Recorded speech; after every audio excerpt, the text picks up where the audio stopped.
আসুন আজ আমরা কথা বলি এটার বিষয়। হীরে আমাদের জন্য অত্যন্ত মূল্যবান, অত্যন্ত প্রিয়, অত্যন্ত উজ্জ্বল। হীরের উজ্জ্বলতা সবাই চেনে, কিন্তু এই উজ্জ্বলতা আসে কোথা থেকে? অন্য কোনো হীরে দিয়ে এই হীরে পালিশ করা হয়, তবেই এটা সম্ভব হয়। কি ভালো ব্যাপার! নিজেই নিজেকে পালিশ করো আর নিজেকে আরো উজ্জ্বল করে তোলো। এবারে ভেবে দেখুন, কখনো কাদা দিয়ে কি কাদা পরিষ্কার করা সম্ভব?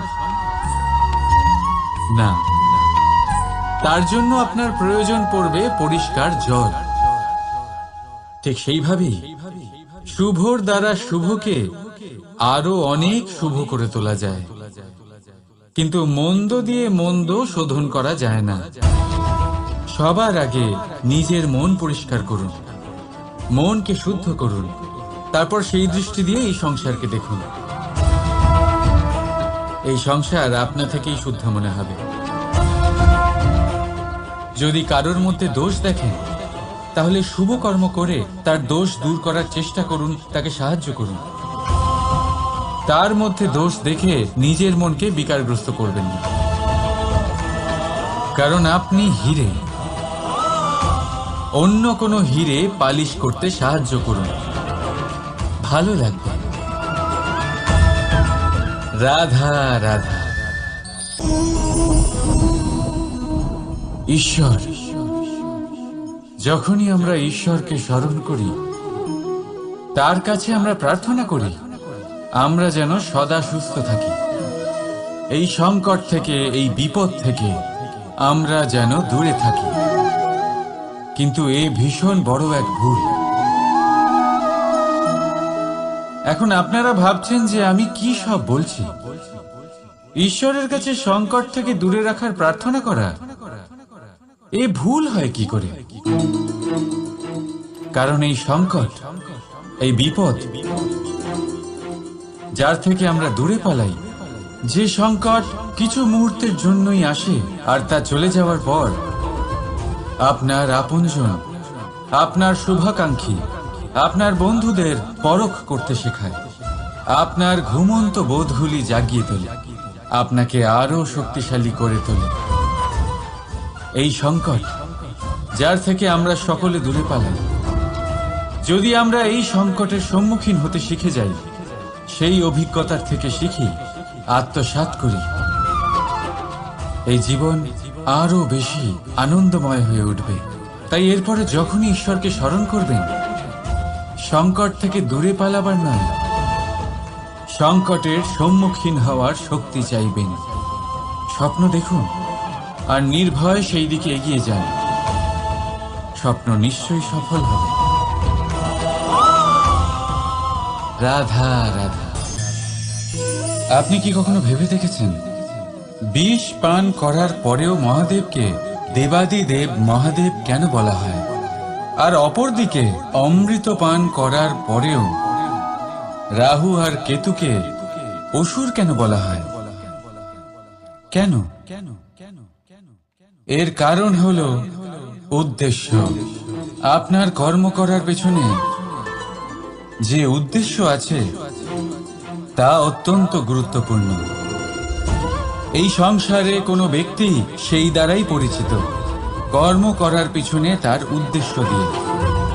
যদি কেউ পরোপকার করে কিন্তু তার পেছনে তার উদ্দেশ্য স্বার্থের হয়, সেই পরোপকারী মানুষ নিজের মাহাত্ম্য সেখানেই হারিয়ে ফেলে।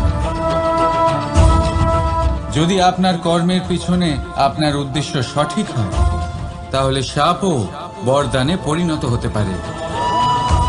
যদি আপনার কর্মের পিছনে উদ্দেশ্য অনুচিত হয়, তাহলে বরদানও শাপে পরিণত হতে বেশি সময় লাগে না। এই সমস্ত খেলা কর্ম আর তার উদ্দেশ্যে। তাই শুদ্ধ মনে খেলবেন।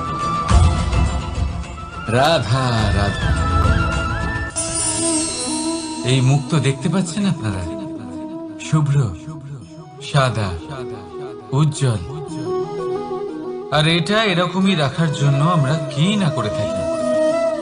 এটা এরকমই কোনো রেশমের কাপড়ে আমরা জড়িয়ে রাখি, কোনো এক কৌটোয় ভালো করে বন্ধ করে রাখি। কেন? যাতে এতে একটা আঁচড়ও না লাগে, যাতে এই মুক্তো না ভাঙে, কারণ এটা অমূল্য। ঠিক সেই রকমই এই দুধ যাতে না কাটে, তাই আমরা এটা গরম করে রাখি। গ্রীষ্মকালে আমরা এটা শীতল জলে রেখে দিই, কারণ এটা অমূল্য। এই দুটোই বড়ই অমূল্য, তাই আমরা এগুলো সামলে রাখি। দুধ আমাদের শরীরের অনেক পুষ্টি দেয়, সেই শরীরেরই সৌন্দর্য বাড়ায় এই মুক্তো। এবার মুক্তো আর দুধের মতোই হয় আমাদের আপনজনদের মন। এটাও আমাদের সামনে রাখা উচিত, এটার রক্ষাও আমাদের করা উচিত। মিষ্টি কথা, স্নেহ আর ভালো ব্যবহারের দ্বারা এগুলি সামনে রাখুন, কারণ যেভাবে একবার দুধ কেটে গেলে তাকে আর কোনোভাবেই ঠিক করা যায় না। আর একবার যদি মুক্তো ভেঙে যায়, যাই করুন না কেন তাকে আর জোড়া দেওয়া যায় না। ঠিক সেইভাবেই একবার যদি মনে ফাটল ধরে যায়, তাকে আগের অবস্থায় ফিরিয়ে নিয়ে যাওয়া অত্যন্ত কঠিন হয়ে দাঁড়ায়। মনের মতামতে ভেদাভেদ হতেই পারে, কিন্তু মনের ভেদাভেদ হওয়া উচিত নয়।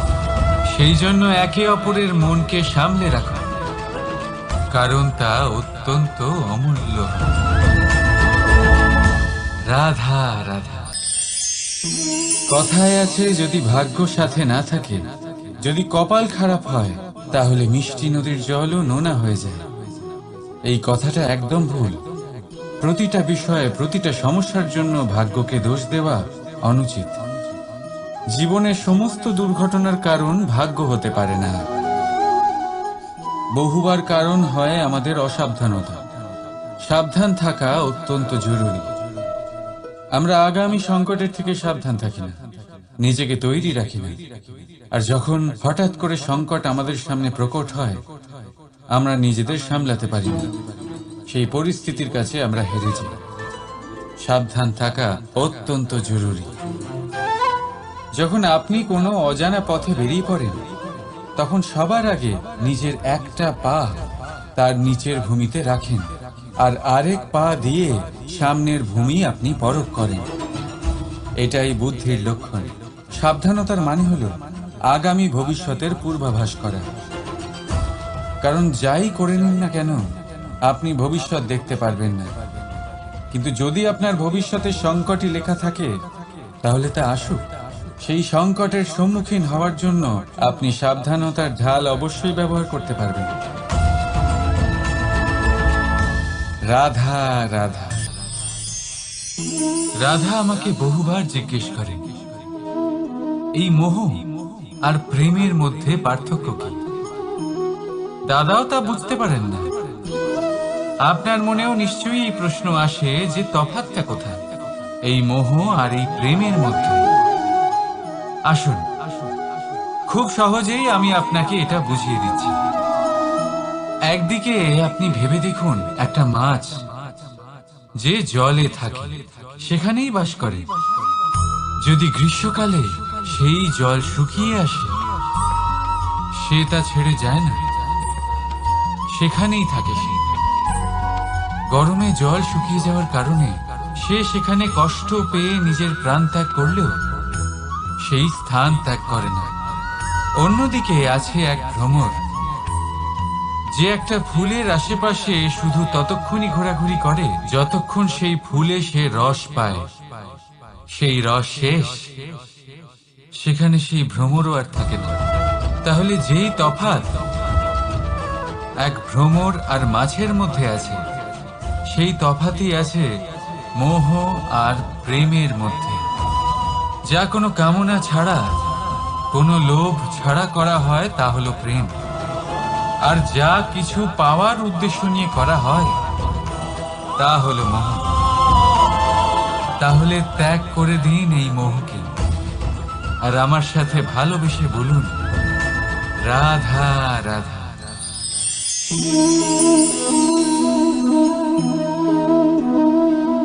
এই শিলা দেখতে পাচ্ছেন আপনি? এটা সেই শিলা যা আপনারা মন্দিরে দেখতে পান, যার সম্মুখে আপনারা মাথা নত করেন, হাত জোর করে প্রণাম করেন, প্রার্থনা করেন, নিজের জন্য শুভ কামনা করেন। এবারে ভাবুন, এই শিলা কি দিয়ে তৈরি?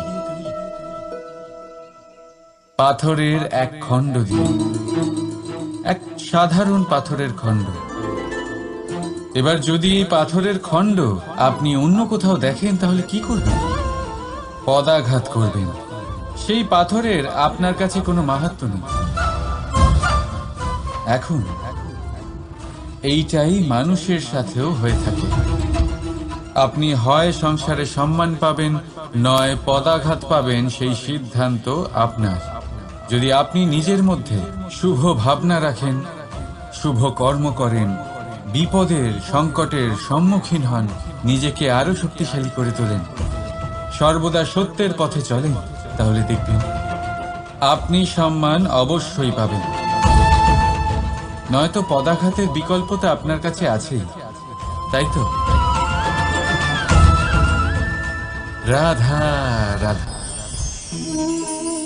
আজ বড়ই কঠিন পরিস্থিতিতে ফেসে গেছি আমি। কখন থেকে এই দুধ মন্থন করেই যাচ্ছি, কিন্তু মাখন কিছুতেই তৈরি হচ্ছে না।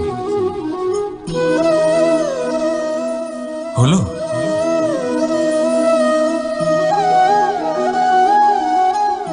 এই দুধ তো কেটে গেছে, এবার কি হবে?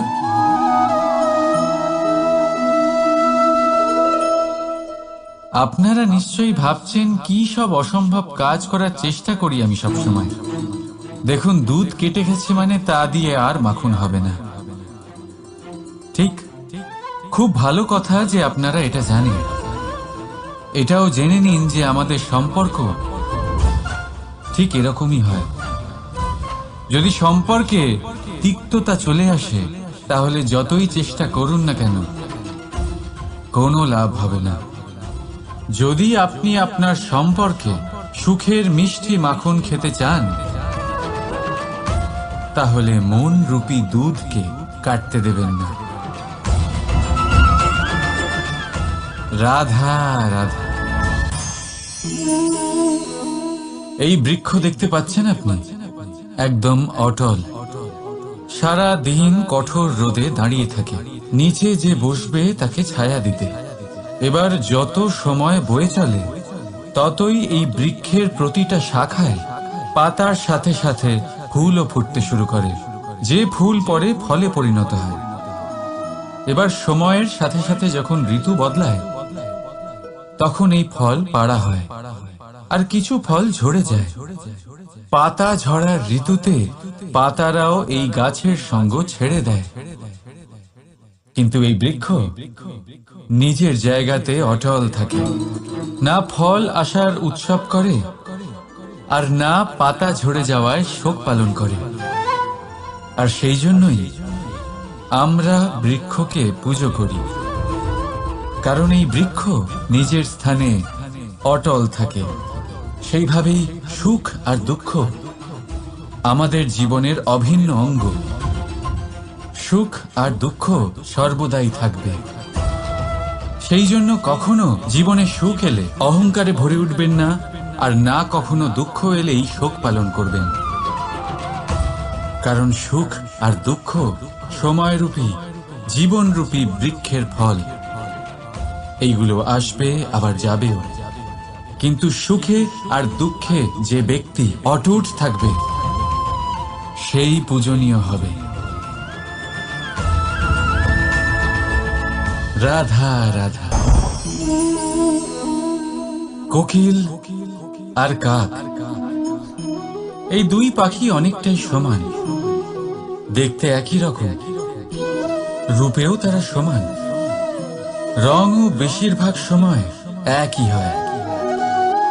হয়তো কখনো কখনো আপনি এটাও দেখেছেন যে কোকিল কাকের বাসায় থাকে। দূর থেকে যদি আপনি এই দুই পাখি দেখেন, তাহলে এদের পার্থক্য বোঝা অত্যন্ত কঠিন। এদের পার্থক্য আপনি তখন বুঝতে পারবেন যখন বর্ষার ঋতু আসবে, যখন এরা গলার স্বর বার করবে। একদিকে কাকের কর্কশ ধ্বনি যা মনকে ক্ষুণ্ণ করে দেয়, অন্যদিকে কোকিলের মধুর কণ্ঠ মনের সব চিন্তা দূর করে দেয়। দেখুন, এই দুই পাখি একই রকম, তফাৎ শুধু গলার স্বরে। সিদ্ধান্ত আপনারই। রাধা রাধা। মেহেন্দি নারীদের শৃঙ্গার। যার হাতে লেগে যায় তাকে নিজের রঙে রাঙিয়ে তোলা।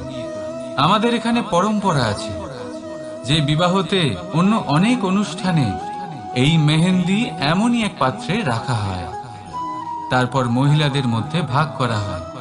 কিন্তু আপনি কি জানেন যে এই মেহেন্দির রং সবচেয়ে বেশি কার হাতে লাগে? এই মেহেন্দির রং সবচেয়ে বেশি তার হাতেই লাগে যিনি এই মেহেন্দি সবার মধ্যে বিতরণ করেন। প্রেম। দেখবেন আপনার জীবনে কখনোই এগুলো কম পড়বে না। রাধা রাধা। রাধার এই হার হঠাৎ করে ছিঁড়ে গেল, সমস্ত মুক্ত পড়ে গেল। রাধা আমাকে বলল যে এই হার তার খুব প্রিয়, এই মুক্ত অমূল্য, তার জন্য বিশেষ। যখন রাধার জন্য বিশেষ, তখন আমি শুরু করে দিলাম এই হার ঠিক করতে। প্রথমে অনেক সময় লাগলো এই মুক্ত খুঁজতে গিয়ে, আর তারপর আরো সময় লেগে যাচ্ছে এই হারে এই মুক্ত পড়াতে গিয়ে। ঠিক আছে, এবারে আপনারা নিশ্চয়ই ভাবছেন এর জায়গায় আমি নতুন কোনো হার কেন নিয়ে এলাম। কিন্তু না, কোনো নতুন হার আমার রাধার গলায় দেখে আমার এত আনন্দ হবে না যতটা সেই হার দেখে হবে যা রাধার প্রিয়, যা আমার রাধার জন্য অমূল্য। এই রকমই হয় আমাদের বন্ধু আমার। তাই আসুন আর ভালোবেসে বলুন রাধা রাধা। কখনো কখনো কেউ আমাদের ছোট বলে, আমাদের বিষয়ে নীচ মন্তব্য করে, আমাদের তা ভালো লাগে না। আমরা সেটা অপমান মনে করি, নিরাশ হয়ে যাই, অসুস্থ হয়ে পড়ি, কিন্তু এর কোনো প্রয়োজন নেই। এবার আমাকেই দেখুন, কেউ আমাকে মুরলীধর বলে ডাকে, আবার কেউ আমাকে বলে ছলবাজ, কেউ আমাকে নন্দের আনন্দ বলে, আবার কেউ আমাকে মাখন চোর। এবারে বলুন, আমার নামের সামনে চোর বসিয়ে দিলে আপনার প্রেম কি আমার জন্য কমে যাবে? এটাই আমি বোঝাতে চাই। কারোর কিছু বলে দেওয়াতে সেই প্রেমের কোনো ক্ষতি হয় না, কারণ আপনার প্রেম আমার প্রতি আছে আমার স্বভাবের জন্য, আমার কর্মের জন্য, আমার ব্যক্তিত্বের কারণে। তাই মনে রাখবেন, জীবনে কেবল কর্মের উপরে মন দিন, সেই নামের উপরে নয় যা লোকে আপনাকে দিয়েছে, কারণ এই কর্ম এটাই গুরুত্বপূর্ণ। ব্যর্থ হচ্ছে এই নাম। রাধা রাধা।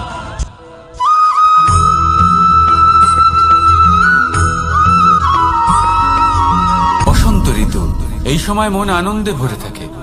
এমন মনে হয় যেন আমরা আকাশে বিচরণ করতে চলে যাই, কিন্তু সেটা তো সম্ভব নয়। সেই জন্য হয়তো আমরা ঘুড়ি ওড়াই, এই ঘুড়িকে নিজেদের প্রতিরূপ মনে করে। এবার অনেক মানুষ আছেন যারা ঘুড়ি ওড়ান, কিন্তু এই কর্মের সারমর্ম কি সেটা কজন বুঝতে পারেন? আপনি এটা মনে করুন যে আপনি হলেন সেই ঘুড়ি, আর এই সুতো যিনি ধরে রয়েছেন তিনি হলেন পরমাত্মা। আর এই সুতো যেখান থেকে শুরু হয় সেই লাটাই হলো আমাদের কর্মচক্র। এবার আপনি নিজেই অনুমান করুন যে এই উড়ান কার ওপর নির্ভরশীল? পরমাত্মার ওপর আর আপনার কর্মের ওপর। যদি পরমাত্মা আপনার হাত ধরে থাকেন, আপনার সাথে থাকেন, যদি আপনি শুভ কর্ম করতে থাকেন, আপনি এই আকাশে উড়তে থাকবেন। কিন্তু কোথাও কোথাও যদি পরমাত্মার সাথে এই বন্ধন ছিন্ন হয়, আপনার কর্মচক্র খারাপ হয়ে যায় বা থেমে যায়, তাহলে আপনার এই ঘুড়ি কেটে যাবে আর দূরে কোনো গাছের ডালে গিয়ে আটকে যাবে।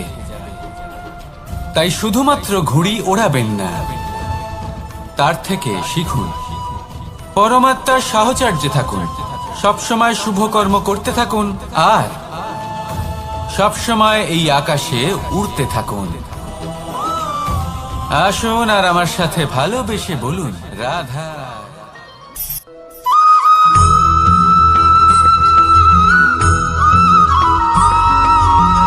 এবার অনেক সময় মানুষের মনে এরকম প্রশ্ন আসে যে এই সংসারে সব থেকে বড় বিপদ কি? কেউ বলে ধর্ম সংকট, আবার কেউ বলে প্রাণের উপর আসা সংকট। প্রত্যেক মানুষের জীবনে বিভিন্ন সংকট আসে, আর এই সমস্ত সংকট অত্যন্ত বিচিত্র হতে পারে। এই সমস্ত সংসার হলো সংকট দ্বারা পরিপূর্ণ। ঠিক আছে, আপনাকে একটা উদাহরণ দিই। একজন ধনী ব্যক্তি, এবার ওনার জীবনে সংকট কি হতে পারে? সংকট এটাই যে কেউ তার সম্পত্তি চুরি না করে নেয়, আমরা বুঝতে পারছি। এবার একজন চোর, তার জীবনে সংকট কি হতে পারে? যে চুরি করার সময় সে যদি তার একটা কাশি চাপতে না পারে, তাহলে সে ধরা পড়ে যেতে পারে, ঠিক কিনা? আবার অনেক সময় এমনও হয় যে যার জন্য আমি সংকট, সেও আমার কাছে সংকট। যেমন এই পরিস্থিতিতে দেখুন, সংকট হলো সংকট, এ তো জীবনে থাকবে, কিন্তু এর সম্মুখীন কিভাবে হওয়া যায়? খুব সরল, সব এটার ওপর নির্ভর করে, মনের ওপর। এই মনকে নিয়ন্ত্রণ করলে সব ঠিক থাকবে। এবার যদি ধনী ব্যক্তি মনকে নিয়ন্ত্রণ করে ফেলেন, নিজের অর্থের ব্যবহার শুভ কাজের জন্য, সমাজের সেবার জন্য বিকাশ করতে করেন, ওই অর্থকে একত্রিত করে না রাখেন, তাহলে চুরির সমস্যা, এই সংকট সেখানেই কেটে যাবে। এবার যদি কথা বলি সেই চোরের, তাহলে চোর যদি নিজের মনকে সংযত করে নেয়, যদি নিজের কর্মকে নিয়ন্ত্রণ করতে পারে, তাহলে এমন কোনো স্বর নেই যা ওকে ধরা পড়তে বাধ্য করবে। সেই জন্য জীবনে সংকট যতই আসুক, যত বড়ই সংকট আসুক না কেন, কবচ হলো একটাই, আর এই কবচের নাম হলো আত্মনিয়ন্ত্রণ। নিজের মনকে নিয়ন্ত্রণে রাখতে শিখুন। এটা নিজের জীবনে প্রয়োগ করে তো দেখুন।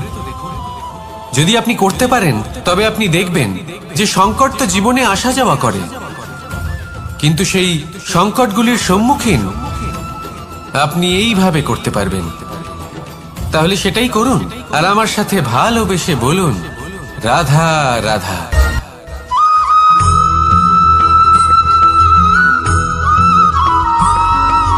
জীবনে যখন কোনো ব্যক্তি নিজের লক্ষ্য প্রাপ্তির জন্য নিরন্তর পরিশ্রম করতে থাকেন, চেষ্টা করতে থাকেন, তখন তিনি কষ্ট অনুভব করেন, কখনো শারীরিক কষ্ট, কখনো মানসিক কষ্ট। এবার উনি এটা ভাবতে থাকেন যে আমি কি উচিত করছি নাকি অনুচিত করছি। কারণ অন্যদিকে এমন একজন ব্যক্তিও আছেন যিনি একদমই পরিশ্রম, চেষ্টা করছেন না। তিনি মদিরা পান করেন, বিলাসিতায় জীবন কাটান, অলস প্রকৃতির হয়ে ওঠেন, নিদ্রাতে বিলীন হয়ে থাকেন আর ভাবেন যে তিনি সুখ লাভ করছেন। কিন্তু এরকম কেন হয়? কারণ যখন আমরা সৎ পথে থাকি, উচিত পথে চলি, লক্ষ্য প্রাপ্ত করার জন্য চেষ্টা করতে থাকি, তখন আমাদের ভেতরে থাকা নেতিবাচক শক্তি এবং পাপ এই দেহকে ত্যাগ করে দেয়। আর এই অনুভূতিটাই আমাদের দুঃখের অনুভূতি দেয়, কষ্ট দেয়। এবার সেখানে যদি আমরা কুপথে চলি, অনুচিত পথে চলতে থাকি, তাহলে আমাদের ভেতরে থাকা পুণ্য এবং ধনাত্মক শক্তি আমাদের দেহ ত্যাগ করে দেয়। আর এই অনুভূতির কারণেই আমরা সুখ অনুভব করি। কিন্তু কখনো ভাববেন যে এই সুখ বেশি সময় পর্যন্ত থাকে না। সেই জন্য সবসময় মনে রাখবেন, যদি আপনি জানেন যে এটাই আপনার লক্ষ্য, এটাই উচিত পথ, শুভ পথ, তাতে নিরন্তরভাবে এগিয়ে যেতে চেষ্টা করতে থাকুন। এই কষ্ট আপনাকে সুখের পরাকাষ্ঠায় কখন পৌঁছে দেবে তা আপনি জানতেই পারবেন না। আসুন আমার সাথে ভালোবেসে বলুন, রাধা রাধা।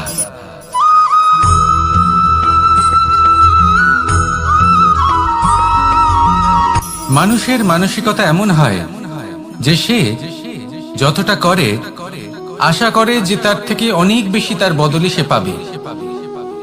দেখুন, সবকিছুই আপনার ভাবনা চিন্তার উপর নির্ভর করছে।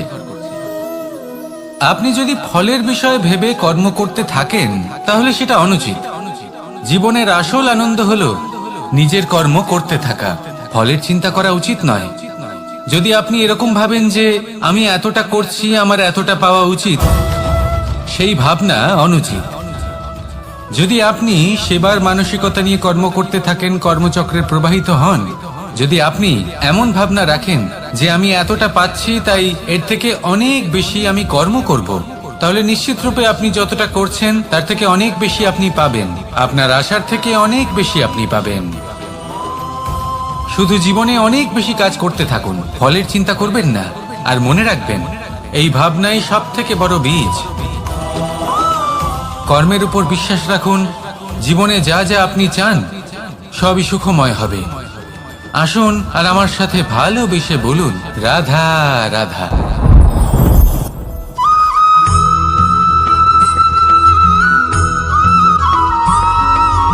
আমাদের শরীর প্রকৃতির সর্বশ্রেষ্ঠ রচনা।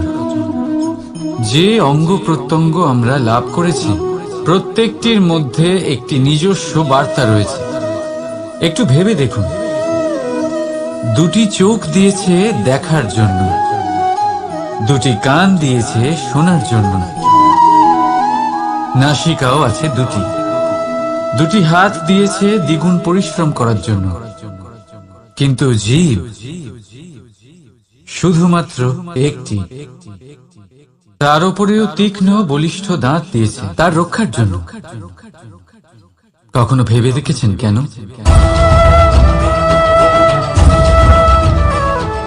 কারণ শব্দ আর শব্দের প্রয়োগ মানুষের সবচেয়ে বড় অস্ত্র, যার প্রয়োগ যত ভেবে চিন্তে করা যায় মানুষ তার জীবনে ততটাই উপরে উঠতে পারে। তাহলে মনে রাখুন, দেখুন, শুনুন আর বুঝুন বেশি, বলুন কম। রাধা রাধা।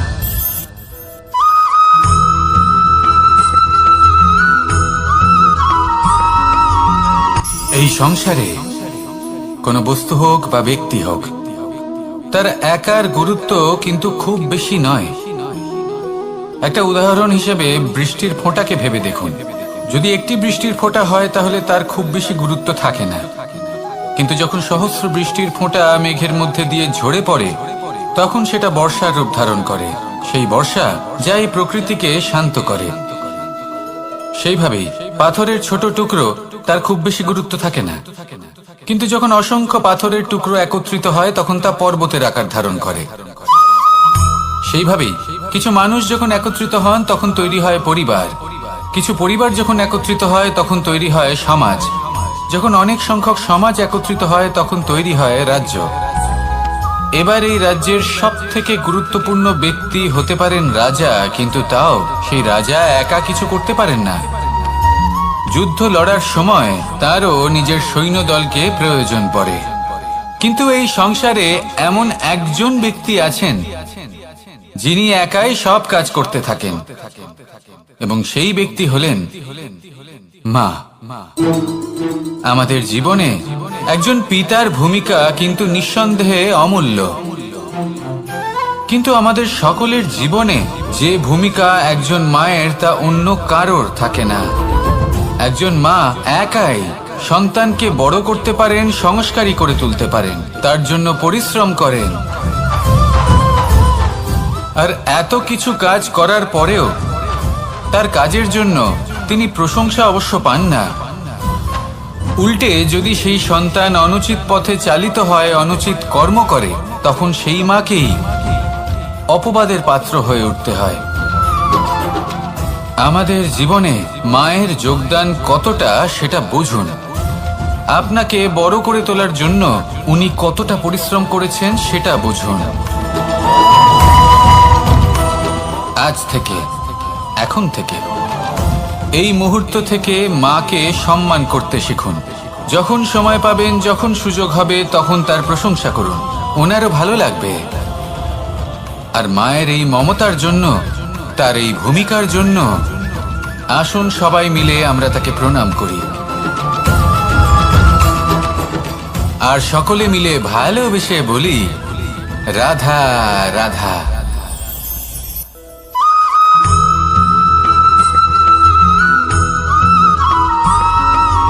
ফিরে আসছিলেন এবং তাদের ফেরার পথে হঠাৎ করে কোথাও থেকে একটি বাছুর চলে এলো। এই দুই বোন ভয়ভীত হয়ে গেলেন আর তাদের হাত থেকে সেই আটা পড়ে গেল, মাটিতে মিশে গেল। এবার এই পুরো ঘটনাক্রমে যদি কারোর বিন্দুমাত্র লাভ হয়ে থাকে, বিন্দুমাত্র আনন্দ পেয়ে থাকে, তাহলে সে কে? সেই ছোট বোন, যিনি মাঝে মাঝেই গমের দানা তুলছিলেন এবং খাচ্ছিলেন। কিছুটা হলেও উনি আনন্দ লাভ করেছিলেন।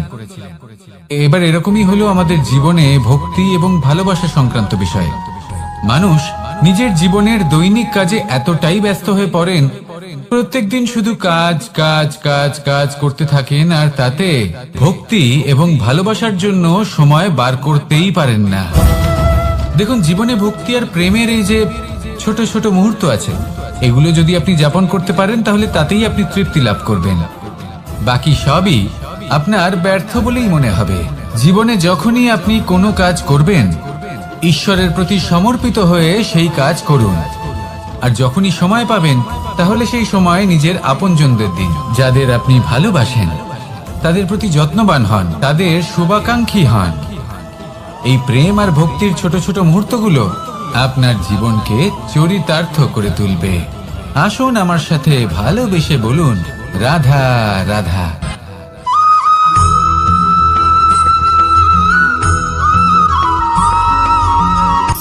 শক্তি, শক্তি অর্জন করা এতটা কঠিন নয় যতটা শক্তি লাভ করার পরে সেই শক্তি সামলানো কঠিন হয়।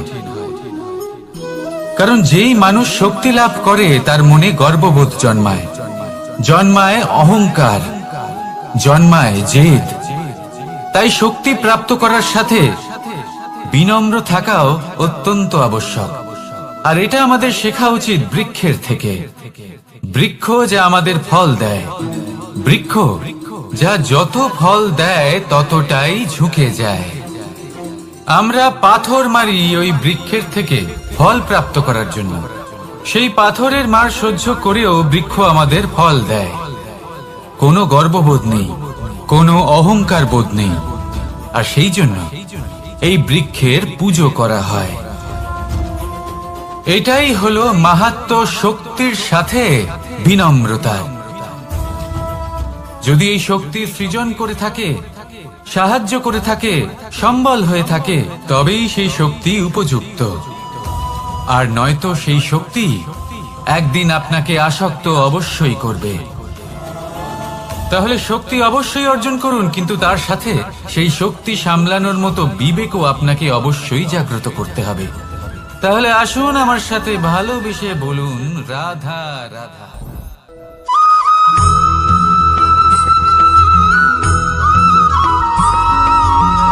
যখন আমরা কোনো বনে প্রবেশ করি, তখন এই সবুজ ঘাস দেখে, এই কোমল ঘাস দেখে আমাদের মন প্রফুল্ল হয়ে ওঠে। ভিন্ন ভিন্ন প্রজাতির ফুল, ভিন্ন ভিন্ন রঙের ফুল দেখে এই মন আনন্দে ভরে ওঠে। এখানে শিশুরা আনন্দ লাভ করে, বড়রা ভোজন গ্রহণ করেন, কথাবার্তা বলেন, হাঁটাহাঁটি করে বেড়ান।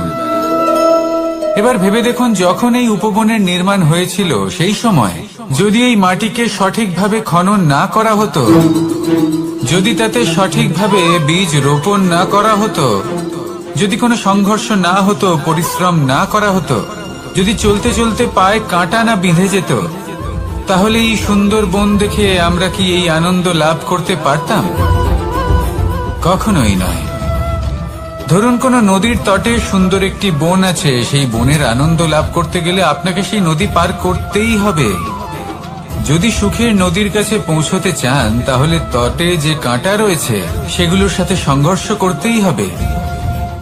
এই সংসারে যদি আপনি সুখ লাভ করতে চান তাহলে সুখ লাভের এই যাত্রা শুরু করতে হবে সংঘর্ষ দ্বারা। তাহলে সংঘর্ষকে স্বাগত জানান, এর পেছনেই সুখ রয়েছে যা আপনার জন্য অপেক্ষা করছে। এবার হাসুন আর আমার সাথে ভালোবেসে বলুন রাধা।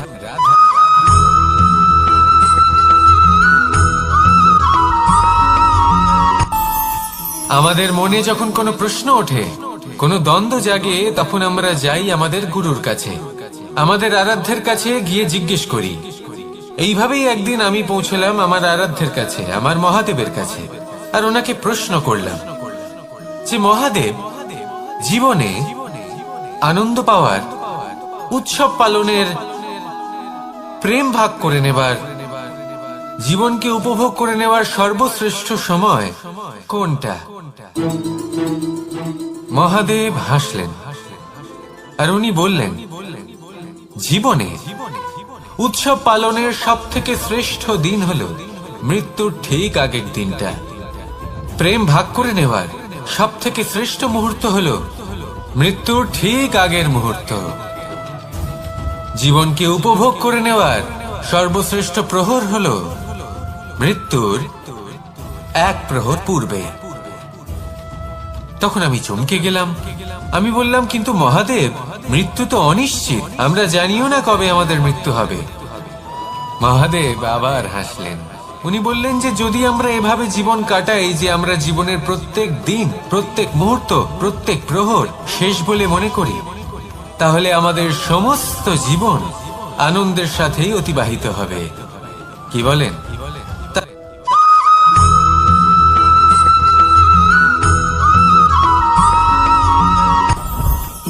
জীবনে কিছু শেখা অত্যন্ত গুরুত্বপূর্ণ। এবার কি কি শিখতে হবে সেই সব শেখানোর জন্য অনেক শিক্ষক রয়েছেন, কিন্তু কি শিখবেন না আর কি করবেন না এটা আমাদের নিজের অভিজ্ঞতা দিয়ে শিখতে হয়। কিন্তু তার মানে এটা নয় যে যদি আপনাকে শিখতে হয় যে আগুনের তাপ কতটা, আপনাকে আগুনের মধ্যে হাত দিতে হবে। না, অন্য কারোর অভিজ্ঞতা দ্বারাও শিখতে পারেন। প্রশ্ন শুধুমাত্র একটাই যে আপনি কি শিখতে চান নাকি চান না।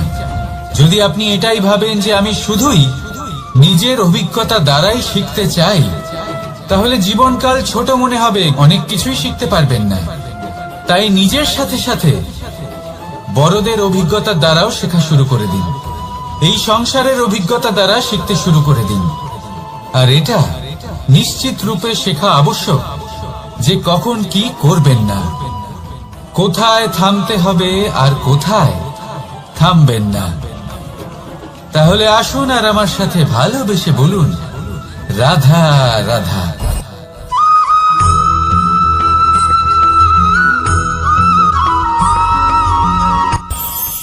এই সংসারে আমরা প্রকাশ কোথা থেকে পাই? এর উত্তর বড়ই সরল। ভোরে যখন সূর্যোদয় হয় তখন প্রকাশের কিরণ আমাদের ঘরে এসে পৌঁছয়। এইভাবেই আমরা প্রকাশ লাভ করি। এবার এই প্রকাশের আলোতেই আমরা সারাদিনের কাজ সম্পন্ন করি। সন্ধে হয়ে যায়, সূর্যাস্ত হয়ে যায়, আর আমাদের ঘর যাতে অন্ধকার না হয় তার জন্য আমরা একটা প্রদীপ প্রজ্বলিত করি। এটাই ঘটে আমাদের জীবনেও। এবার প্রবাহমান আয়ুর সাথে আমরা আমাদের অন্তরে যদি একটা প্রদীপ প্রজ্বলিত করে নিই তাহলে বিষয়টাই অন্যরকম হবে। এবার আপনি বলবেন কোন প্রকাশের কথা বলছি যা আমাদের অন্তরে জাগ্রত করা সম্ভব? আমাদের আত্মার মাঝে প্রেমের প্রকাশ জাগ্রত করার কথা বলছি। কারণ আমাদের এই জীবন এও হলো দিনের আলোর মতো। আজ প্রকাশ আছে, কিন্তু কোনোদিন অবশ্যই অস্ত হবে। কিন্তু অস্ত হবার আগে যদি আমরা আমাদের আত্মার মাঝে প্রেমের এই প্রকাশ উজ্জ্বলিত করে নিই তাহলে আমাদের সন্ধ্যাকালও আমরা আনন্দে এবং প্রেমে যাপন করব। তাহলে আসুন আর আমার সাথে ভালোবেসে বলুন, রাধা রাধা।